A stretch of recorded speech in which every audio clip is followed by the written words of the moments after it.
We find ourselves in a 7-week period of time between now, Pesach, and the next major Jewish holiday, Shavuot, which will take place now, when you're watching this, another 6 weeks from now.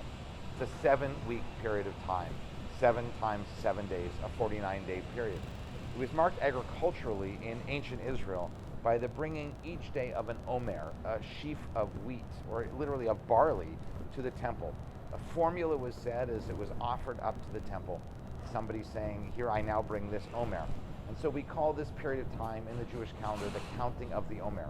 Years later, the rabbis who wrote the Talmud, they looked at this period of time and they said that it's equivalent to the wandering of the Israelites from Egypt until Sinai, from leaving slavery until we come to that moment of freedom where we could stand beneath the mountain and say to God, Na'aseh v'nishma, we will do and we will hearken as a covenanted people. And so the rabbis said each day of the Omer, if we're no longer bringing sheaves of barley or wheat any longer, what we can instead do is we can just count the days.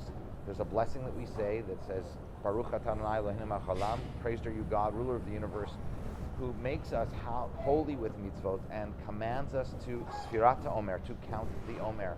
And we do so by counting day 1, 2, 3, 4, 5. Unlike counting down to birthdays or anniversaries, we count up. We count up to Sinai, as though it's a spiritual ascension. And so too, the masters teach us that not only are we to count our days, but so too are we to make our days count. And that, my friends, I think is the real teaching of the Omer. That during this next 6 weeks, you do what you can do to make your days count.